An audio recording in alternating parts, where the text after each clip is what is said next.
नमस्कार। यो हो समाचारमा स्वागत छ। म दिपेश घिमिरे। म अपेक्षा तिमिल सेना। सुरु गरौँ अहिलेसम्मका प्रमुख समाचारबाट।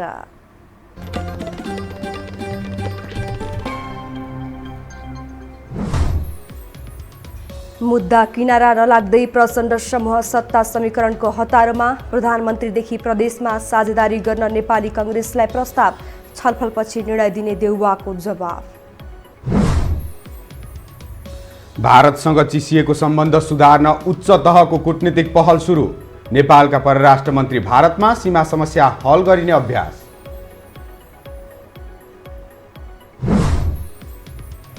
केएमसीमा एउटै व्यक्तिको कोरोना रिपोर्ट 3 दिनमा 3 थरी। जबरजस्ती बिरामी राखेर महँगो शुल्क असुलिरहेको पीडितको दाबी। अस्पतालहरूमा गम्भीर मनोमानी बढ्यो। उत्तीर्ण अङ्क ल्याएपछि चालक अनुमति पत्र पाउने व्यवस्था गर्न यातायात व्यवस्था विभागको तयारी। नियम खुकुलो बनाउँदा दुर्घटना बढ्ने ट्राफिक प्रहरीको जिके। र कोरियाली पूर्व राष्ट्रपति ग्युनलाई भ्रष्टाचार मुद्दामा 20 वर्ष जेल सजाय। विभिन्न विदेशी कम्पनीबाट करोडौं डलर घुस लिएको आरोप।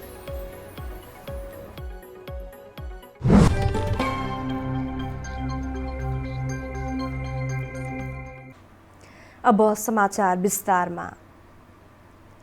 प्रतिनिधि सभा पुनः स्थापना भए सत्ता समीकरण के गर्ने भन्ने विषयमा नेकपाको प्रचण्ड माधव पक्षीय दलगत लबिङमा क्रियाशील बनेको छ। प्रतिपक्षमा रहेको नेपाली कांग्रेसलाई सत्ताको नेतृत्व सुम्पिएर प्रधानमन्त्री केपी शर्मा ओलीलाई गिराउन प्रचण्ड माधव पक्षीय देउवा फकाउ अभियानमा लागेको चर्चा छ। एक रिपोर्ट।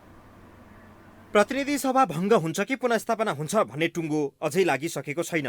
तर अदालतको फैसला नआउँदै नेकपाका प्रचण्ड माधव पक्ष खुलेरै भावी सत्ता समीकरणको अङ्क गणितमा लागेका छन्। स्रोतका अनुसार प्रतिपक्षमा रहेको कांग्रेसलाई सत्ता नेतृत्वको अवसर दिने प्रलोभन प्रचण्ड माधव पक्षले कांग्रेस सभापति शेरबहादुर देउवालाई दिइसकेका छन्। उनीहरूले देउवालाई संसद पुनर्स्थापनापछि प्रधानमन्त्री बन्न र सरकार सञ्चालन गर्न प्रस्ताव गरेका छन्। केन्द्रमा मात्रै नभई देउवासँग प्रदेश सरकारसम्म सत्ता साझेदारीको प्रस्ताव प्रचण्ड पक्षले राखेका छन्। त्यसो त संसद पुनर्स्थापना भएको खण्डमा अबको राजनीतिक सुई कतातिर घुम्ला भन्ने चासो पनि बढेको छ। वर्तमान अवस्थामा प्रधानमन्त्री केपी शर्मा ओली पक्षीय आशय झल्किने अभिव्यक्ति दिइरहेका देउवालाई गरिएको यो प्रस्ताव सम्भावनाको धरातलभित्र छ त? कांग्रेस निकट मानिने पुरञ्जन आचार्यले यस्तो प्रस्तावलाई स्वस्फूर्त स्वागत गर्ने दाबी गर्छन्। देउवामा पार्टी नेतृत्व र सत्ताको स्वाद लिन पाए लोकतान्त्रिक पद्धति र राजनैतिक संस्कार समेत भुल्ने प्रवृत्ति रहेको उनको ठम्याइ छ। उहाँमा लोभ छ, लालच छ, उहाँलाई ठुलो हुनु परेको छ, प्रधानमन्त्री फेरि पार्टी सभापति।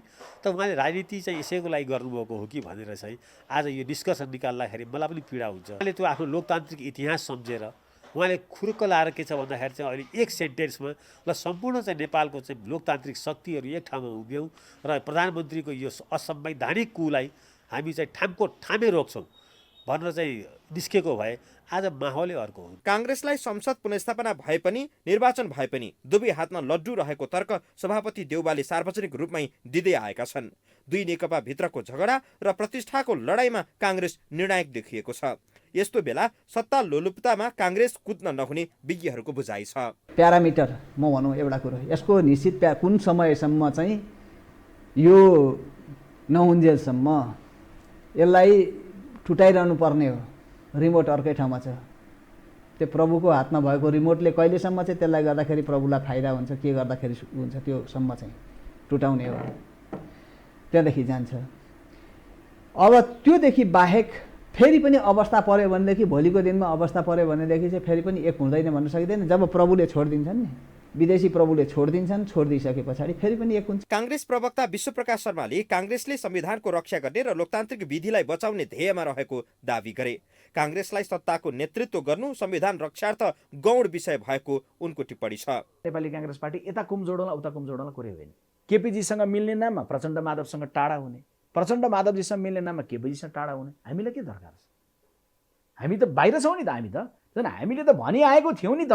उहाँहरूले नबुझ्नु भएको हो नि त आदरणीय जीवरामज्यू, कि हामीले त वैशाख 17 गते निर्णय गरेर भनेका थियौँ। नेपाली कांग्रेसका सभापति शेरबहादुर देउवा प्रधानमन्त्री पाउने लोभमा घोर अवसरवादी नेताको रूपमा चित्रित बन्नुहुन्न।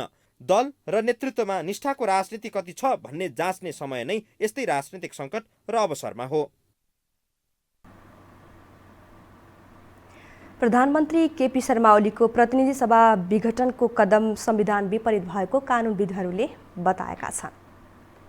बिहिबार काठमाडौँमा आयोजित एक कार्यक्रममा बोल्दै कानुनविदहरूले प्रधानमन्त्री केपी शर्मा ओलीलाई संविधानले संसद विघटनको अधिकार नदिएको बताएका हुन्।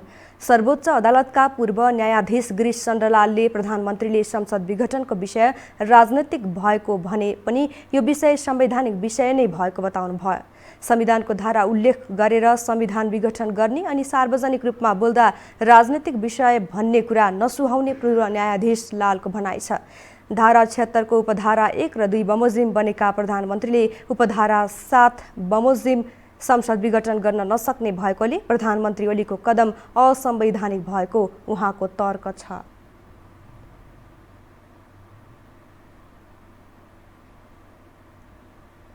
सिफारिस गर्दाखेरि धारा 76(7) लेख्ने 85(1) पनि लेख्ने, अनि यो कानुनी प्रश्न होइन, यो राजनीतिक प्रश्न मात्रै हो, यो संवैधानिक प्रश्न होइन यो भनेर भन्नु भन्दाखेरि आफ्नै कुरालाई झुठो चाहिँ भन्नु हो, आफैले गरेको कुरालाई झुठो भन्नु हो र त्यति हदसम्म कुनै चाहिँ यो पदाधिकारी आपको कुरा चाहिँ झुठो होस् भनेर त म त तयार छैन।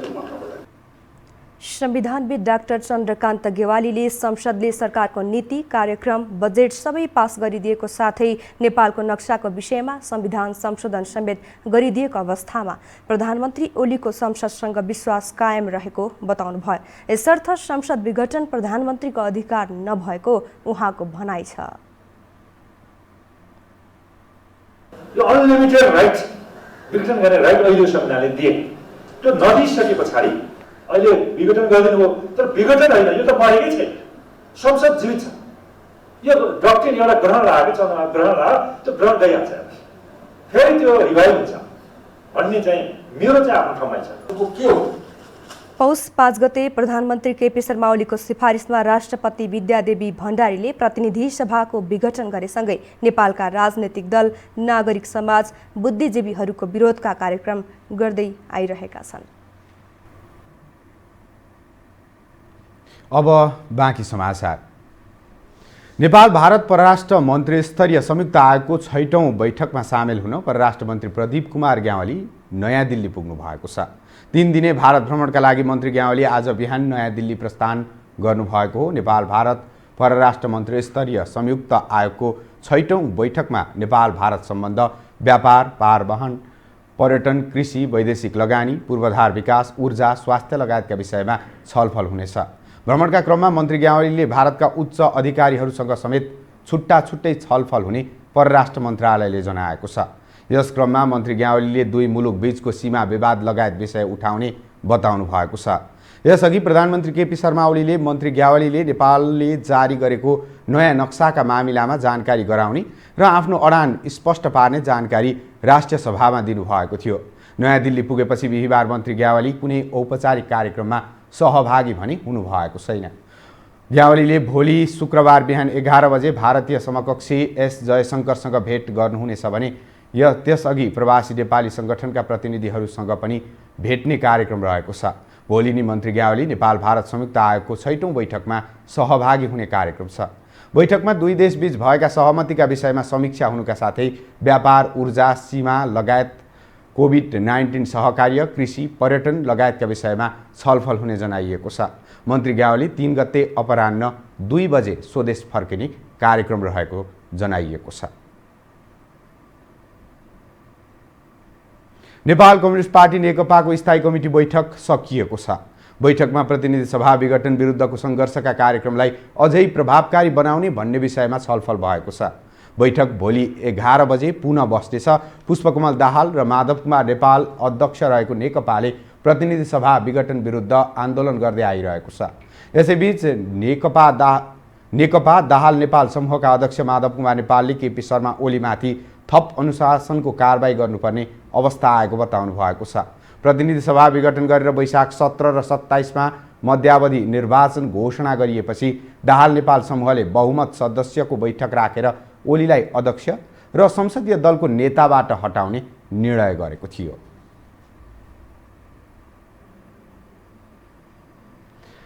पार्टी नेता धर्मेन्द्र वास्तोला पक्राउ परेको विरोधमा नेत्र विक्रम चन्द विप्लव समूहले सङ्घर्षका कार्यक्रम घोषणा गरेको छ। आज विप्लवले विज्ञप्ति जारी गर्दै नेपाल बन्द सहितका सङ्घर्षका कार्यक्रम सार्वजनिक गरेको हो।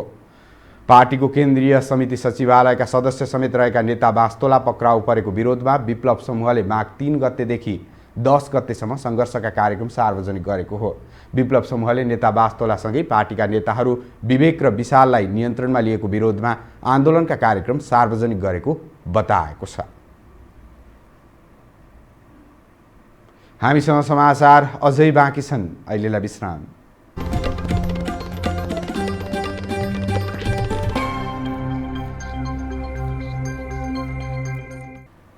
विश्रामपछि स्वागत छ। अब बाँकी समाचार। पछिल्लो 24 घण्टामा 403 जनामा कोरोना संक्रमण पुष्टि भएको छ। 5032 जनाको PCR परीक्षण गर्दा 403 जनामा कोरोना संक्रमण देखिएको हो। यससँगै हालसम्म नेपालमा संक्रमितको संख्या 2,66,546 पुगेको छ। यस्तै 24 घण्टामा 405 जना कोरोना मुक्त भएका छन्। यससँगै हालसम्म कोरोना मुक्त हुनेको संख्या 2,60,177 पुगेको स्वास्थ्य तथा जनसङ्ख्या मन्त्रालयले जनाएको छ। अहिले क्वारेन्टाइनमा 231 जना रहेका छन् भने 4,426 जना आइसोलेसनमा उपचाररत छन्। 24 घण्टामा कोरोनाबाट 6 जनाको मृत्यु भएको छ। यससँगै कोरोनाका कारण ज्यान गुमाउनेको संख्या 1943 पुगेको छ। एउटै व्यक्तिको कोरोना रिपोर्ट 3 दिनभित्र 3 प्रकारको दिएपछि काठमाडौँको सिन्डामङ्गलस्थित केएमसी अस्पतालमा उपचाररत बिरामीका आफन्त आश्चर्यमा परेका छन्। अस्पतालले विशुद्ध आर्थिक लुटका लागि बिरामीमाथि गम्भीर लापरवाही गरिरहेको आफन्तहरूको आक्रोश छ। एक रिपोर्ट। सवारी साधन अनुमति पत्र अर्थात् लाइसेन्सका लागि अहिले प्रयोगात्मक परीक्षाका सबै प्यारामिटरमा 100% अङ्क ल्याउनुपर्ने व्यवस्था रहेको छ। ट्रायल दिँदा एउटा मात्रै गल्ती भयो भने परीक्षामा फेल गराइन्छ। ड्राइभिङ सेन्टरमा 1 हप्ता सिक्दा सजिलै ट्रायल पास गर्नेहरू पनि सडकमा पटक पटक फेल भइरहेको अवस्था छ। लाइसेन्स प्रक्रिया झन्झटिलो भएको भन्दै गुनासो बढेका बेला यातायात व्यवस्था विभागले परीक्षा प्रणाली परिवर्तन गरी थप व्यावहारिक बनाउन लागेको छ। यो व्यवस्थापछि अवैध रूपमा लाइसेन्स लिने प्रविधिमा कमी आउने विभागको विश्वास रहेको छ। एकदम पर्फेक्ट मान्छे सडकमा उसले 20औं वर्ष चलाइरहेको छ, तर उसलाई त्यहाँ लगेर टेस्ट गरायो भने ऊ पास हुने सम्भावना कम देखिन्छ। धेरै अनुभव त्यस्तो पनि भइरहेको पनि छ। कहीँ न कहीँ त सानो मिस्टेक हुन सक्छ। अनि एउटै ट्रायल सेन्टरमा चाहिँ उसले हप्तौँ दिन 10औं दिन ट्रायल गरिसकेपछि मात्रै पास हुने देखियो कि। त्यसले गर्दाखेरि चाहिँ पब्लिकले अलिकति दुःख पनि पाए, हाम्रो पास रेट पनि घट्यो। त्यसलाई पनि अलिकति बढाउन भन्ने ढङ्गले हामीले त्यसलाई चाहिँ हुनुपर्छ भन्ने ढङ्गले हामीले ती प्यारामिटरमा मार्किङ सिस्टम राखेर अनि मार्क जोड्दै जाने 60 नम्बर ल्याएकोलाई पास गर्ने। नियम थप खुकुलो भएपछि सर्वसाधारणले राहत पाउने विश्वास गरिएको छ। तर दुर्घटना बढिरहेको सन्दर्भमा नियम खुकुलो पार्दा जोखिम बढ्ने ट्राफिक प्रहरी महाशाखाको भनाइ छ। अहिले धेरै मान्छे लिखितमा पास भयो भने पनि प्रयोगात्मक परीक्षा भनेको ट्रायलमा फेल भएको छन् र ट्रायलमा कसरी पास गराउने अलि सजिलो होस्, लाइसेन्सका लागि अरू धेरै चलखेलहरू नहोस् भन्ने हिसाबले यातायात व्यवस्था विभागले सोचेको र नयाँ ड्राफ्ट आउँदैछ भन्ने कुरा आजको पत्रिकामा देखिएको छ, जुन कुरा व्यावहारिक हिसाबले लागू भइसकेको छैन। यो काठमाडौँमा अरू सहरमा र अरू विदेशमा जस्तो भन्दा काठमाडौँमा अझ बढी गाडी चलाउन गाह्रो छ र ट्रायललाई टाइट गरेर एकदम निखारेर हामीले ल्याए सवारी अनुमति पत्र दिँदा पनि थुप्रै दुर्घटना भएका छन्। यसलाई सजिलो बनाइयो, सबै विधामा पास नगरिकन पनि ट्रायल पास हुने भयो भने दुर्घटना बढ्ने ठुलो डर हुन्छ। नेपालका सडक दिन प्रतिदिन असुरक्षित बन्दै गएको अवगत भएकै कुरा हो। विशेष गरी चालकको लापरवाहीका कारण कतिले अकालमै ज्यान गुमाउनु पर्ने अवस्था कायम छ। यस्तो बेला व्यावहारिक बनाउने नाममा भएका नियम पनि हटाउँदा कस्तो अवस्था आउला त्यो सोच्न आवश्यक छ। यो हो टेलिभिजनका लागि क्यामेरामा डिबी मगरका साथमा लीलामाया ठटाल, काठमाडौँ। अब बाँकी समाचार। आज माघ महिनाको पहिलो दिन माघे सङ्क्रान्ति पर्व देशभर बिहानै जलाशयमा गई स्नान पूजा गरी ठुला बडा कहाँ गएर आशीर्वाद लिई मनाइएको छ। कोरोना असरका कारण लामो समयदेखि देवालयहरू बन्द भएका कारण हुन सक्छ पशुपति क्षेत्रमा समेत दर्शनार्थीको ठूलो भिड देखिन्थ्यो। एक रिपोर्ट। सूर्य धनु राशिबाट मकर राशिमा प्रवेश गर्ने भएकाले माघ 1 गतेलाई मकर सङ्क्रान्तिको रूपमा मनाइन्छ। उत्तरायण सुरु हुने दिनको स्नान, जप, तप, ध्यान, साधना, दान आदिलाई पुण्यदायक मानिन्छ। त्यसैले आजको दिन देवालय, त्रिशुली, कालीगण्डकी, बागमती, इन्द्रावती, त्रिवेणी, रिडी लगायतका स्थानमा माघ स्नान गर्न भक्तजनको भिड लाग्छ। यी ठाउँमा आज विशेष मेला समेत लाग्ने गर्छ। बागमती नदी र पशुपति दर्शनका लागि समेत आज दर्शनार्थीहरूको ठूलो भिड थियो। लामो समयसम्म कोरोना असर स्वरूप गरिएको लकडाउनका कारण दर्शनार्थीहरू देवालयहरूमा समेत जान पाएका थिएनन्। अहिले देवालयहरू खुल्ला गरिएको छ। यसकारण पनि हुन सक्छ पशुपति क्षेत्रमा दर्शनार्थीको ठूलो भिड लागेको थियो। 1.5-2 घण्टासम्म लाइन बस्नु परेको दर्शनार्थीहरू बताउँछन्। बन्दाबन्दीका कारण मन्दिर आउन नपाएको र माघे सङ्क्रान्ति पर्व भएकाले पशुपति दर्शनका लागि आएको भक्तजनहरूको भनाइ छ। पशुपतिमा 1 वर्षको भनौँ न कोरोनाको भए पनि अहिले व्यवस्था राम्रो छ। जस खुसी लाग्यो पशुपति माघे सङ्क्रान्ति दिन आएर राम्रोसँग दर्शन गर्न पायो। एकदम रमाइलो लागिरहेछ। धेरै समयपछि अब 1 वर्ष भइसक्यो मन्दिर अब नखुलेको होइन। अब धेरै भक्तजनहरू आउनुभएको छ, रमाइलो लागेको छ, खुसी लागेको छ। माघे सङ्क्रान्तिको दिन घिउ, चाकु, तिलका परिकार, खिचडी नखाने, दान नगर्ने, जलाशयमा गई स्नान नगर्ने, ध्यान नगर्ने व्यक्ति जीवनभर रोगी हुने उल्लेख गरिएको शास्त्रीहरू बताउँछन्। साथै चिसो समयमा पर्ने पर्वमा तातो परिकार खाने गरिएको विश्वास पनि छ। यस अवसरमा सक्नेहरू चारधाम जाने र नसक्नेहरूले नजिकको तीर्थमा गई गच्छे अनुसार दिन दुखीलाई दान गर्ने चलन छ। माघे सङ्क्रान्ति के बनाउनु, त्यार बनाउन, बासु टाल्ने, भगवानको नाम गर्ने होइन, अच्छा खाने। अब जेको मुरीको लड्डु बनायो, चिउराको लड्डु बनायो, अब जेको लड्डु बनायो, हामी जे हाम्रो छ त्यसैमा हामी भरपुर छ, त्यसैमा हामी आफ्नो माघे सङ्क्रान्ति मनायो। हजुर, माघे सङ्क्रान्तिका दिन मगर र थारू समुदायले काठमाडौँ लगायत देशभर औपचारिक कार्यक्रमहरू आयोजना गर्ने र शुभकामना आदान प्रदान गर्ने थिति बस्दै आएको छ। यद्यपि कोरोनाको असरले हुन सक्छ यस्ता कार्यक्रम यसपटक खासै आयोजना हुन पाएनन्। कोरोना भाइरस फैलिएको लामो समयसम्म धार्मिक स्थलहरू, देवालयहरू बन्द प्राय अवस्थामा रह्यो। अहिले आज माघे सङ्क्रान्तिको दिन यद्यपि भगवान आराध्यदेव शिवको पवित्र तीर्थस्थल पशुपतिनाथ क्षेत्रमा सयौं हजारौं तीर्थयात्रीहरूको दर्शन चलिरहेको छ। क्यामेरामा डिबी मगरको साथमा विक्रम श्रेष्ठ, पशुपति क्षेत्र, काठमाडौँ। सरकारले सवारी चालक अनुमति पत्र लाइसेन्सको प्रयोगात्मक परीक्षा परिमार्जन गरेको छ। सडकमा राम्रो सवारी चलाउन नसक्नेले पनि सबै प्यारामिटर सजिलै पार गर्न नसक्ने अवस्था रहेकाले अब उत्तीर्णाङ्क तोकेर परीक्षा लिने व्यवस्था गर्न लागेको यातायात विभागले जनाएको छ। सर्वसाधारणको सहजताका लागि सरकारले लाइसेन्समा नयाँ व्यवस्था लिए पनि अझै ठूलो दुर्घटना बढ्न सक्ने ट्राफिक प्रहरीको निष्कर्ष छ। एक रिपोर्ट।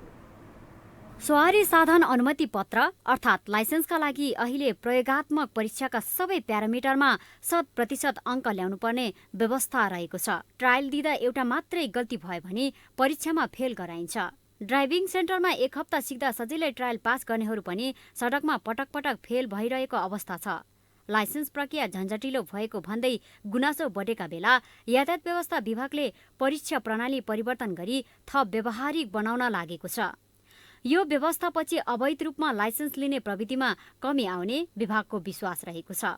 अहिले धेरै मान्छे लिखितमा पास भयो भने पनि प्रयोगात्मक परीक्षा भनेको ट्रायलमा फेल भएको छन् र ट्रायलमा कसरी पास गराउने अलिक सजिलो होस्, लाइसेन्सका लागि अरू धेरै चलखेलहरू नहोस् भन्ने हिसाबले यातायात व्यवस्था विभागले सोचेको र नयाँ ड्राफ्ट आउँदैन। यसलाई सजिलो बनाइयो। सबै विधामा पास नगरिकन पनि ट्रायल पास हुने भयो भने दुर्घटना बढ्ने ठुलो डर हुन्छ। नियम थप खुकुलो भएपछि सर्वसाधारणले राहत पाउने विश्वास गरिएको छ। तर दुर्घटना बढिरहेको सन्दर्भमा नियम खुकुलो पार्दा जोखिम बढ्ने ट्राफिक प्रहरी महाशाखाको भनाइ छ। एकदम पर्फेक्ट मान्छे सडकमा उसले 20औं वर्ष चलाइरहेकोलाई पास गर्ने। नेपालका सडक दिन प्रतिदिन असुरक्षित बन्दै गएको अवगत भएकै कुरा हो। विशेष गरी चालकको लापरवाहीका कारण कतिले अकालमै ज्यान गुमाउनु पर्ने अवस्था कायम छ। यस्तो बेला व्यावहारिक बनाउने नाममा भएका नियम पनि हटाउँदा कस्तो अवस्था आउला त्यो सोच्न आवश्यक छ। यो हो टेलिभिजनका लागि क्यामेरामा डिबी मगरका साथमा लीलामाया ठटाल, काठमाडौँ। हामीसँग अन्तर्राष्ट्रिय र खेल समाचार अझै बाँकी छन्। अहिलेलाई विश्राम।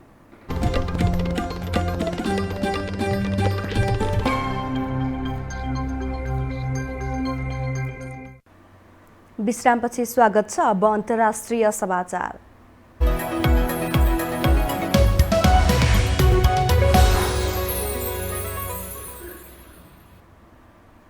दक्षिण कोरियाकी पूर्व राष्ट्रपति पार्क ग्युन हाईलाई यहाँको उच्च अदालतले 20 वर्षका लागि जेल सजाय सुनाएको छ। साथै उनलाई 18 बिलियन जरिवाना तोकिएको छ। घुस तथा भ्रष्टाचार काण्डमा बिहिबार पार्कलाई अदालतले जेल सजाय तोकेको हो।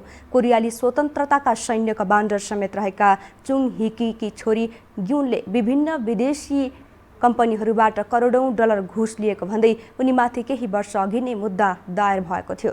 2013 देखि 2016 को बीचमा सामसुङ सहित कम्पनीहरूबाट उनले घुस लिएको पुष्टि भएको हो। उनले देशका जासुस प्रमुखहरू मार्फत ती कम्पनीहरूबाट घुस लिने गरेको खुलासा भएको थियो।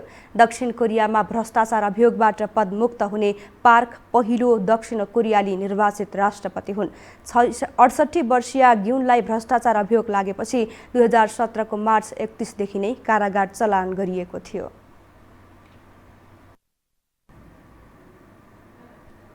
अब पालो खेल समाचारको।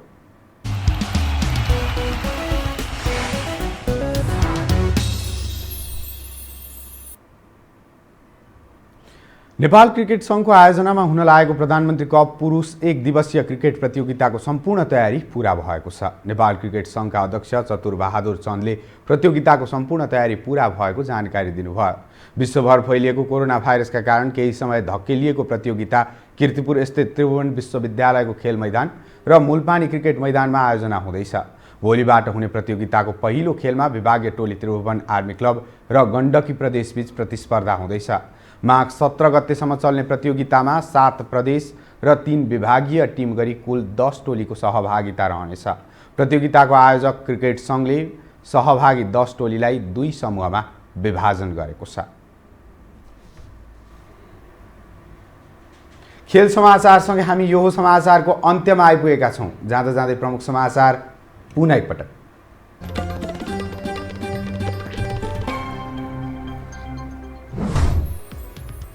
मुद्दा किनारा नलाग्दै प्रचण्ड समूह सत्ता समीकरणको हतारोमा। प्रधानमन्त्रीदेखि प्रदेशमा साझेदारी गर्न नेपाली काङ्ग्रेसलाई प्रस्ताव। छलफलपछि निर्णय लिने देउवाको जवाब। भारतसँग टिसिएको सम्बन्ध सुधार्न उच्च तहको कूटनीतिक पहल सुरु। नेपालका परराष्ट्र मन्त्री भारतमा सीमा समस्या हल गरिने अभ्यास।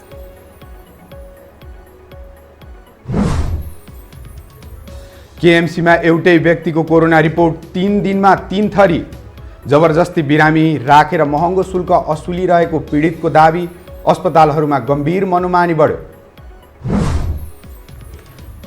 उत्तीर्ण अङ्क ल्याएपछि चालक अनुमति पत्र पाउने व्यवस्था गर्न यातायात व्यवस्था विभागको तयारी। नियम खुकुलो बनाउँदा दुर्घटना बढ्ने ट्राफिक प्रहरीको जिकिर। कोरियाली पूर्व राष्ट्रपति ग्युनलाई भ्रष्टाचार मुद्दामा 20 वर्ष जेल सजाय। विभिन्न विदेशी कम्पनीबाट करोडौं डलर घुस लिएको आरोप।